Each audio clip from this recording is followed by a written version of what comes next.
قال وایکم مثلی، میرے غلاموں ذرا بتاؤ نا تم میں سے کون ہے میری مثلیت رکھنے والا، تم میں سے کون ہے میری مثلیت رکھنے والا؟ سرکار فرماتے رب مجھے کھلاتا بھی ہے، رب مجھے پلاتا بھی ہے، تم میں سے مجھ جیسا کوئی بھی نہیں ہو سکتا۔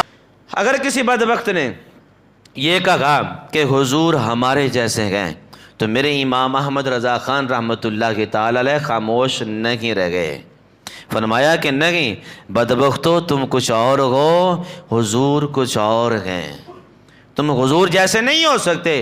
جب حضور کی بارگاہ میں بیٹھنے والے صحابہ حضور جیسے نہیں ہو سکے، بدبختو تم کیسے حضور جیسے ہو سکتے ہو؟ حضور کی اہل بیت حضور جیسے نہیں ہو سکے تو تم حضور جیسے کیسے ہو سکتے ہو؟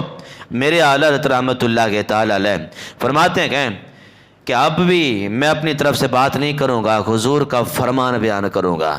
حضور نبی کریم صلی اللہ تعالی علیہ وسلم نے ایک موقع پر اپنے غلاموں کو ارشاد فرمایا، قال وایکم مثلی، میرے غلاموں ذرا بتاؤ تم میں سے کون ہے میری مثلیت رکھنے والا، میری مثلیت رکھنے والا۔ اس کا پس منظر کچھ اس طرح تھا، حضور نبی کریم صلی اللہ تعالی وسلم صوم وصال کے روزے رکھ رہے گئے تھے۔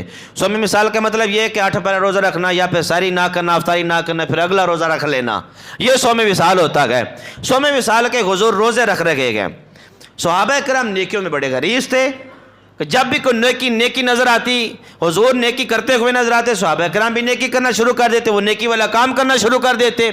صحابہ کرام نے دیکھا کہ حضور روزے رکھ رہے گئے ہیں، نہ سحری کرتے ہیں نہ افطاری کرتے ہیں، اگلے دن کا پھر روزہ رکھ لیتے ہیں، روزے پہ روزہ چلتا جا رہا ہے۔ صحابہ کرام نے دیکھا کہ حضور بھی اس طرح روزے رکھ رہے ہیں تو ہم بھی ایسے ہی روزے رکھیں گے، ہم بھی ایسے ہی روزے رکھیں گے۔ صحابہ کرام نے حضور کی طرح روزے رکھنا شروع کر دیے۔ 1 دن 2 دن 4 دن کچھ دن گزرے، صحابہ نڈھال ہو گئے، کمزور ہو گئے۔ حضور نے پوچھا غلاموں کیا ہوا، وجہ کیا ہے، کمزور کیوں پڑ گئے ہو، نکاہت کیوں آ گئی آپ کے جسموں کے اندر؟ یا رسول اللہ صلی اللہ علیہ وسلم ہم نے آپ کو دیکھا آپ روزے رکھ رہے ہیں، نہ آپ سحری کرتے ہیں نہ افطاری کرتے ہیں، ہم نے بھی ساری افطاری چھوڑ دی، ہم نے بھی آپ کی طرح روزے رکھنا شروع کر دیے ہیں۔ پھر حضور نے ارشاد فرمایا، قال وایکم مثلی، میرے غلاموں ذرا بتاؤ نا تم میں سے کون ہے میری مثلیت رکھنے والا، تم میں سے کون ہے میری مثلیت رکھنے والا؟ سرکار فرماتے رب مجھے کھلاتا بھی ہے، رب مجھے پلاتا بھی ہے، تم میں سے مجھ جیسا کوئی بھی نہیں ہو سکتا۔ میں نے کہا جب صحابہ میں سے حضور جیسا کوئی نہیں ہو سکتا تو تم حضور جیسے کیسے ہو سکتے ہو، تم حضور جیسے کیسے ہو سکتے ہو؟ حضور کی شان وراء الوراء ہے۔